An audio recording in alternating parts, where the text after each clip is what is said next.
Hi, everyone. Today we're going to be talking about building trust in collaborative relationships.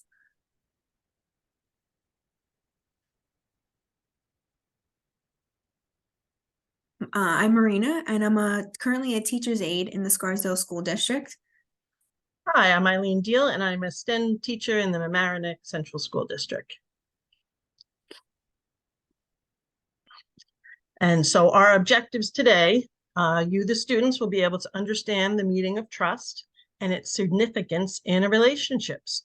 You'll understand the importance it has in a collaborative relationship, as well as you'll be able to describe the elements of trust.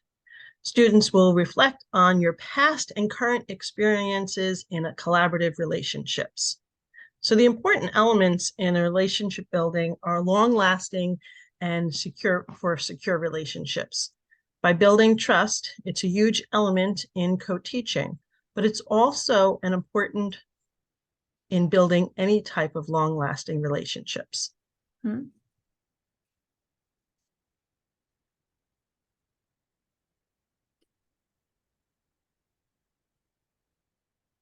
Okay. So we like to think of collaborative teaching as a journey of co-teaching together. And if you look on the picture, all right. So for those of you who have kayaked before, and for those of you who have not experienced kayaking, it requires much collaboration and communication. It's a tough journey.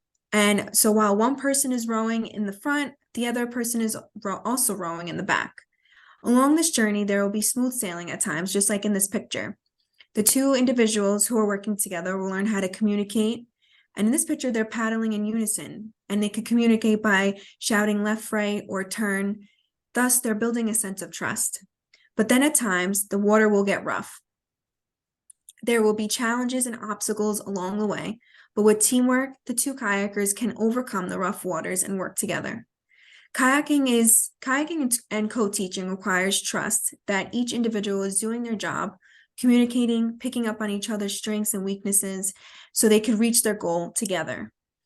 And lastly, just like kayaking, co-teaching will not go anywhere without developing a trusting and collaborative relationship.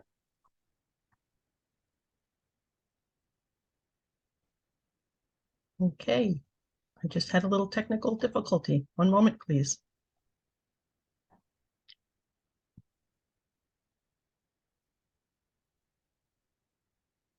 So why do you think the interaction here was unsuccessful?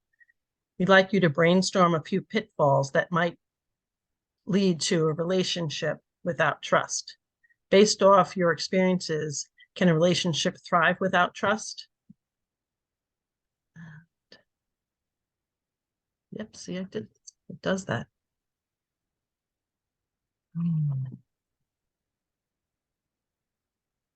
So if you click on the kayaking picture, it will lead you to the Google Forms where you could just answer those 3 questions.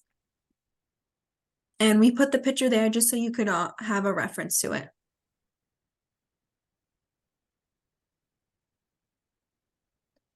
All right, so what is trust exactly? I think we use that term a lot when it comes to relationships, and it's the core of a relationship. So according to dictionary.com, trust is the reliance on the integrity, strength, ability, and surety of a person.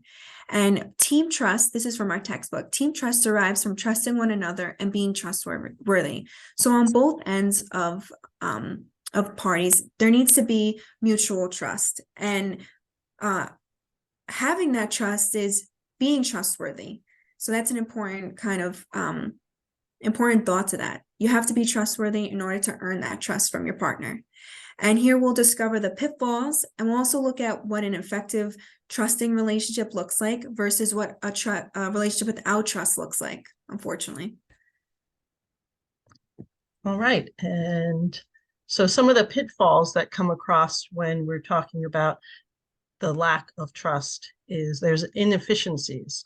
When co-teachers are not communicating and not trusting each other, they can end up doing additional work. There's duplication because they're not realizing or knowing what the other person is up to. And that can lead to some exhaustion. That's time spent questioning and reasoning behind the other team members' decisions.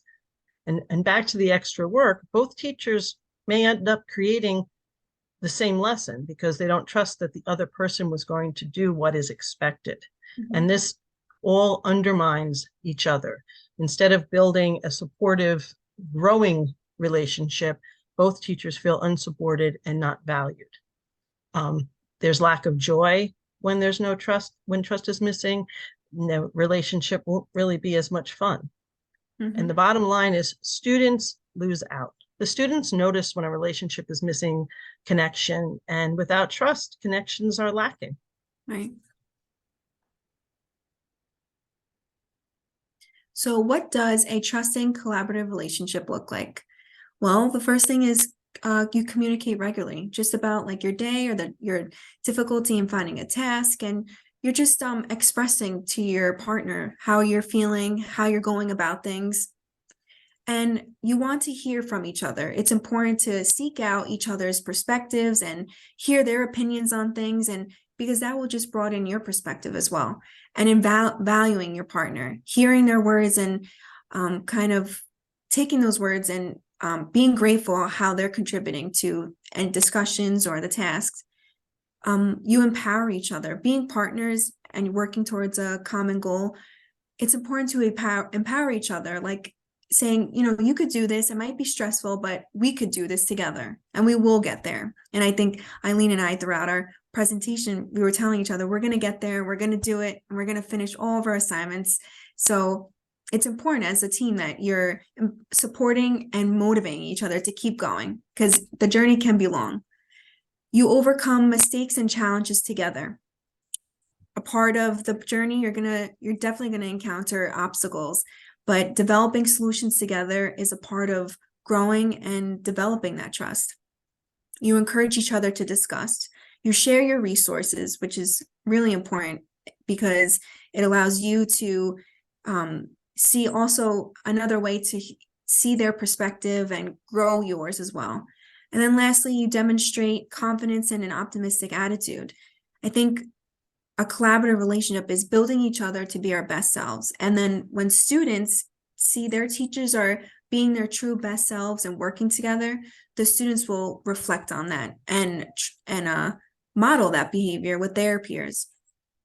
Exactly. So what is a relationship without trust? What does that look like? So there's a lot of criticism of each other's opinions or ideas rather than trying to find common ground. There's not a lot of sharing of resources. If someone brings something into the classroom, it's not considered community property, which if it's for the students, it kind of should be shared resource. You do not take accountability. That is when there's a mistake made or there's a failure or a lesson doesn't go very well, there's a lot of blaming. And that blame game is a really uncomfortable place to be. So it's less comfortable, and it's important that you become vulnerable, but we're not there yet when we have a relationship without trust. So we ask you to ask yourselves, can a relationship thrive without trust? So Eileen and I, we kind of summed up the categories of what trust, the steps or the elements of trust. And we thought of communication is the umbrella under the other subcategories, because without communication, these subcategories will be difficult to form and build with your partner. So we have vulnerability, we have honesty, validation, interdependence, and accountability. And we'll go into communication first.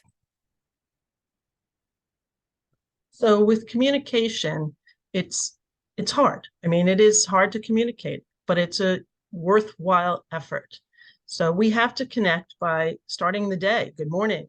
How are you? Sharing a little bit about what the night before, the weekend went. You don't want to share too much in the sense that you don't want to bore somebody, but you need to ask also how the other person is doing. If you know they're having a challenging situation in their lives, you ask how things are going. There are some important positive communication phrases, and these are phrases that we could all use. There's many more, but you want to show support and gratitude. So you comment that you appreciate the hard work that the other person is doing. You need to tell them that. You can't just assume that they know how you appreciate them. Right. Being mindful, specifically asking, how do you think, what do you think about this? How do you think that went? Do you think we made the connection with the students? Also being aware of the nonverbal cues. If someone is standing with their arms crossed, shoulders hunched, or just seem to be a little out there, if they're thinking about something else, you need to connect and have a mental check-in and ask, how are you feeling? Do you need anything? So these are ways that we really make the connections with our partners. All right, so here we will separate our class into two groups. Group one will join me, and group two will join Eileen. So I think a couple days ago, a lot of you have completed our Google Forms survey, and that just kind of helped us how we could divide the class. And one of our questions was if you had a positive, negative experience, and a lot of you had a positive experience, which we're so happy about. And then our last question was, what role do you take on in a team? Are you a thinker? Are you a doer? Are you a supporter?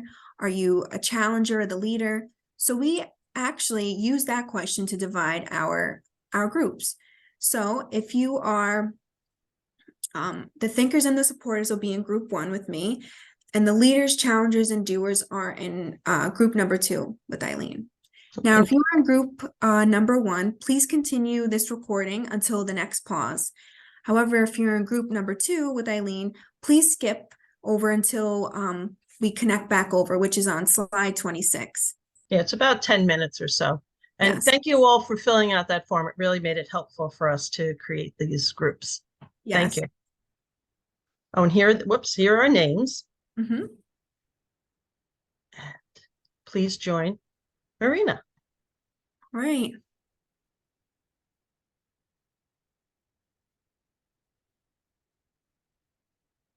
All right. The first one that we will be talking about, let me see.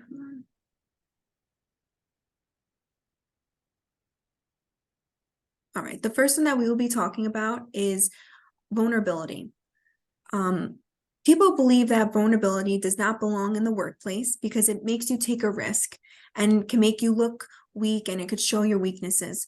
But being vulnerable means that you could share your struggles, share your weaknesses, and not be afraid to show them.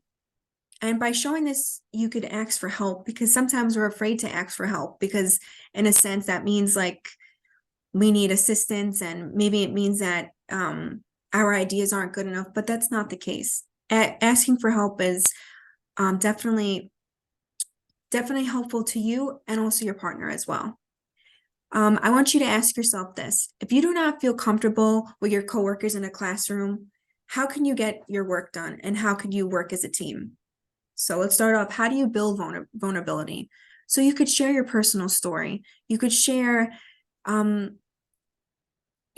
more about yourself, and that will allow you to make more connections with your partner that you didn't even think that you had those connections before. And you could take your relationship to like a deeper level by having those connections. You're taking a risk. You're building connections by sharing your weakness. You're asking for help and support when needed. And why should you build vulnerability? Well, this allows your partner to see who you truly are. They get to see parts of you in your workplace, but also like a little bit of a person that you are, because we're human. We have other lives other than our work and collaborative relationships. So it's nice to see that you're showing like who you truly are. Also, building vulnerability allows you to be open to new experiences and new perspectives, and that allows you to change. It's a inner journey that you take yourself on. And how is vulnerability broken? Well, not respecting privacy. So if I were to open up to Eileen about something, and unfortunately she had shared it, or I did the same and I shared it with someone else, that isn't respecting their privacy, because they gave you that connection, they gave you that trust, and you kind of you kind of broke it. So it's not, and it wasn't respected. And then lastly, I just want you to turn and talk to your partner about a time when you felt vulnerable. So I'll give you a second. And you can pause the video.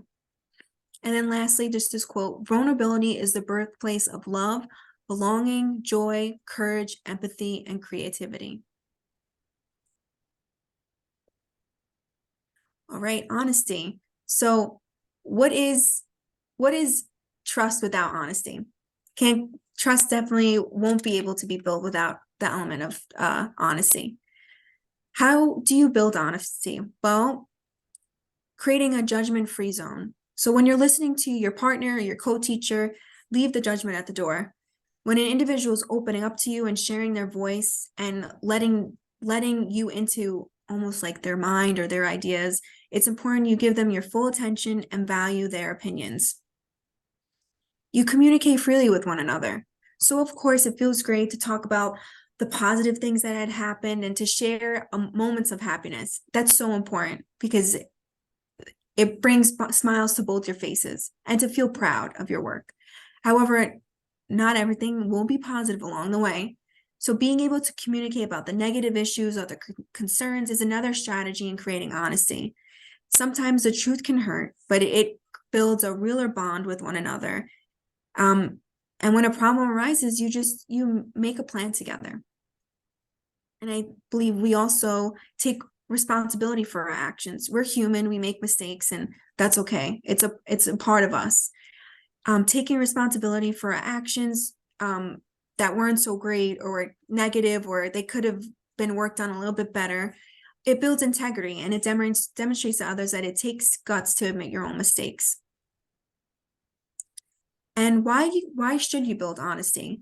Well, it creates a feeling of safety and respect. Nothing compares to the feeling of safety. When we know we're safe, when we know we belong, we're able to work better, which is an important aspect of a collaborative relationship. Creating shared respect and feeling safe for your coworkers increases engagement, discussion, and discovery. You want to participate, you want to share your ideas, and you want to hear that feedback from your partner. And how can honesty be broken? Well, not being forthright, obviously, not being truthful, and also humiliating or embarrassing your coworkers or your partners. And then lastly, we'll click on yes. I want you to turn and talk to your partner about their earliest memory of honesty. So you could just pause the video and take a brief moment to just discuss this with your partner. Before you go, I'll read this quote: "A team is not a group of people who work together. It is a group of people that trust each other."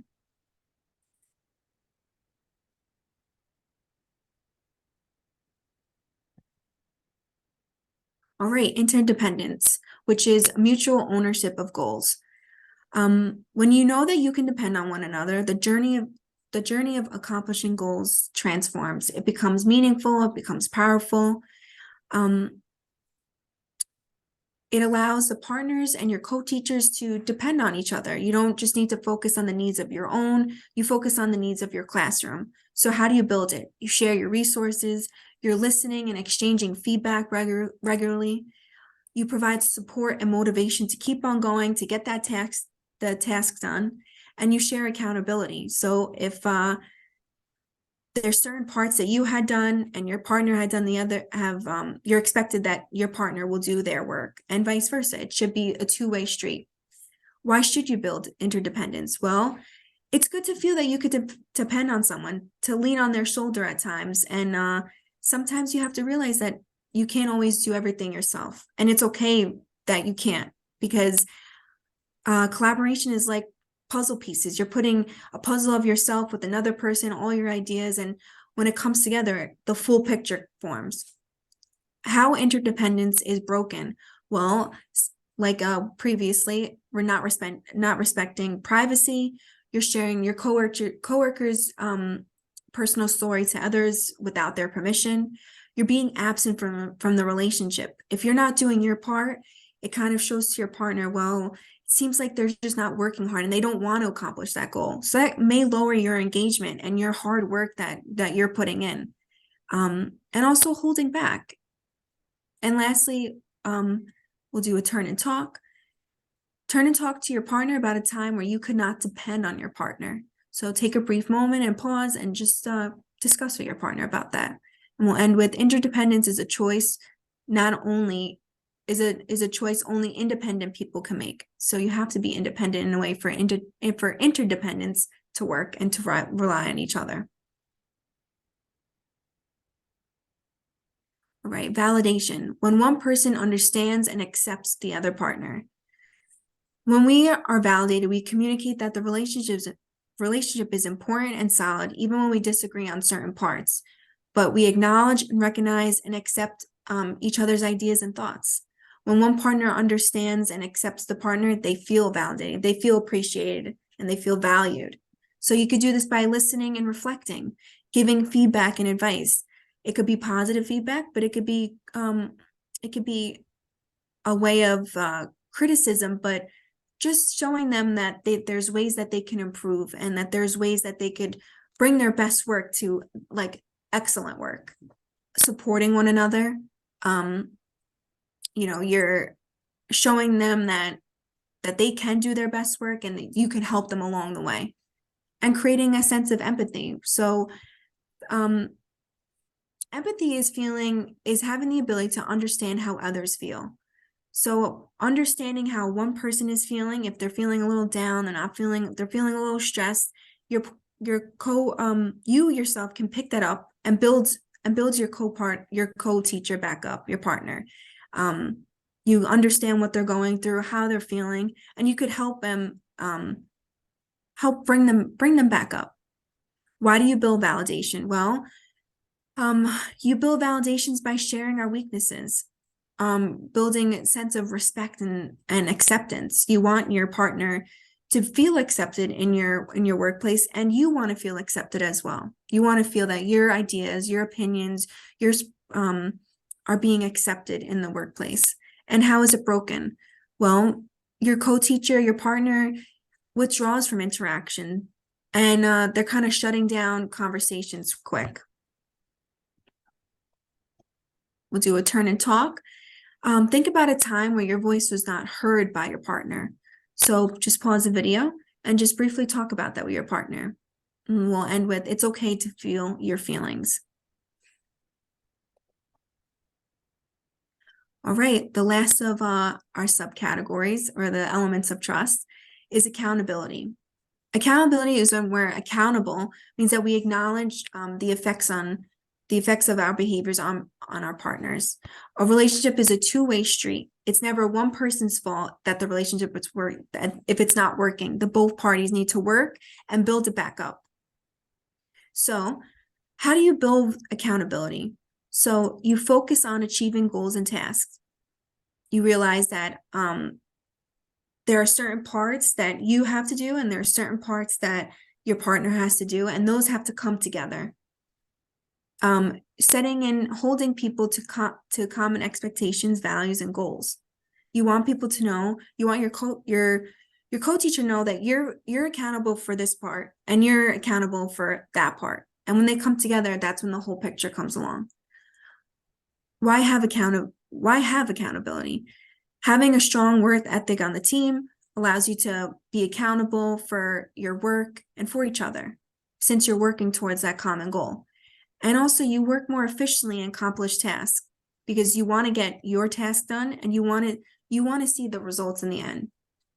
How is it broken?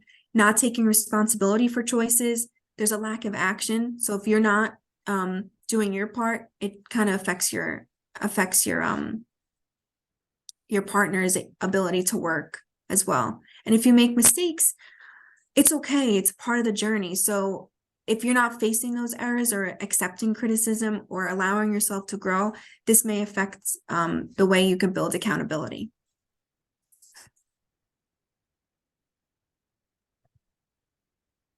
All right. Okay. So now, if you were in group 1, in Now we're going to start with, and how do I get my picture back? There we are. Hello. Okay.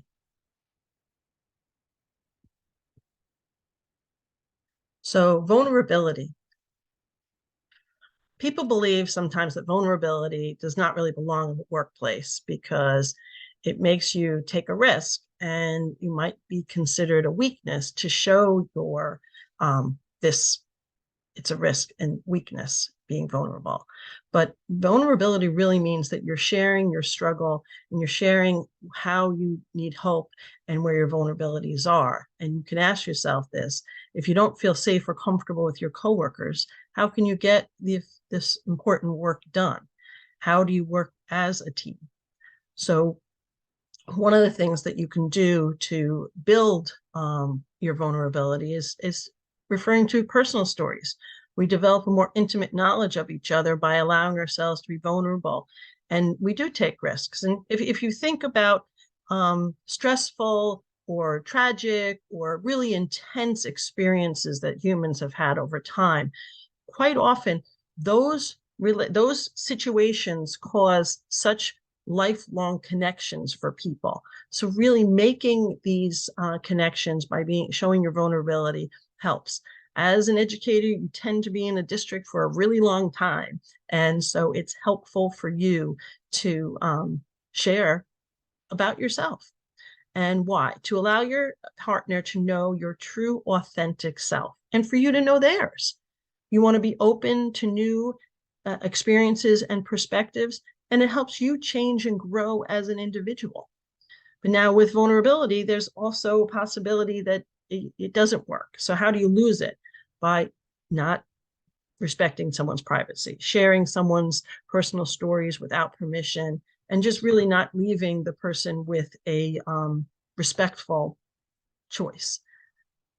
So I'd like to ask you to turn and talk to your partner about a time where you felt vulnerable. You can pause the video to discuss that, but I'll leave you with this quote first. Vulnerability is the birthplace of love, belonging, joy, courage, empathy, and creativity. Okay, our next topic is vulnerability. So vulnerability is another part of how to have a trusting relationship. So people feel that, oh, I'm sorry.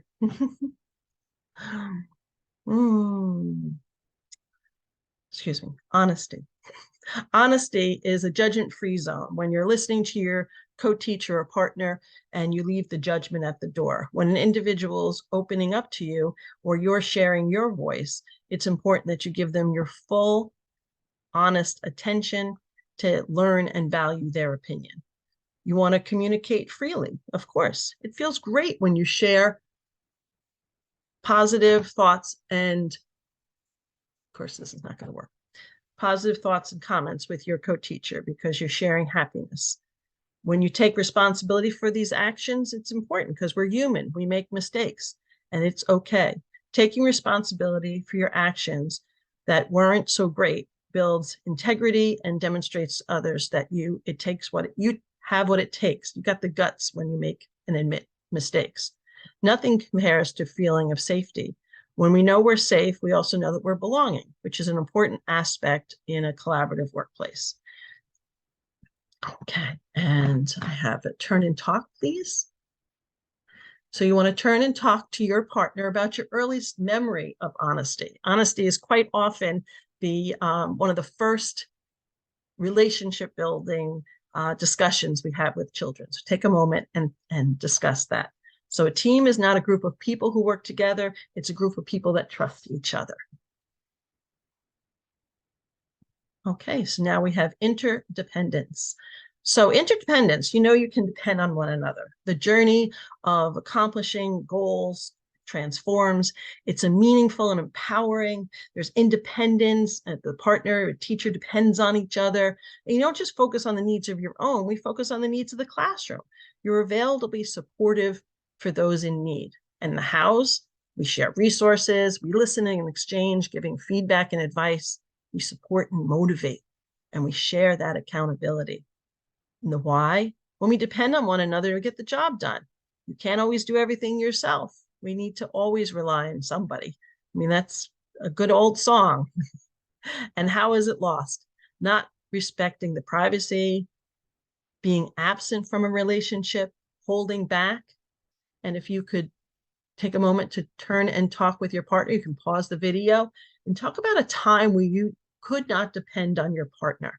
We've all had that happen. It's part of the challenge of being a co-partner in a team. So interdependence is a choice only dependent people can make. So when you're feeling as an independent person, you can then choose to have interdependence and relying on the other person in your partnership. And now we have validation. And now validation is when we validate, we communicate the relationship is important and solid. Even when we disagree on certain parts, we acknowledge and recognize and accept the other person's independent ideas and thoughts. And when that partner understands and accepts that the partnership is validated, it's a growth for that relationship. And how do we get that validation? Listening. Listening is so important. Your partner will feel as though their voice is being heard and validated. We reflect on being conscious and aware of what the partner has shared. So it's listening and really understanding. You give feedback and advice, which allows the partner to hear their own opinions and ideas. Don't simply ask, what do you think? You want to have input. You want to give feedback. It's a back and forth growth situation. And then, of course, empathy, in which we have the ability to feel the other person's feelings, understanding how your partner feels, whether they're feeling happy or stressed or confused. The validation and recognizing that is true, is important. And the why. We build connections by sharing our weaknesses, and we have respect and we have acceptance. And of course, we can make mistakes and mess it up and lose it by when the listener withdraws from interaction or shuts down a conversation. They just say, I'm sorry, I can't listen to you now. I mean, it's unfortunate, but that can happen. We need to be able to say it's okay to hear our feelings.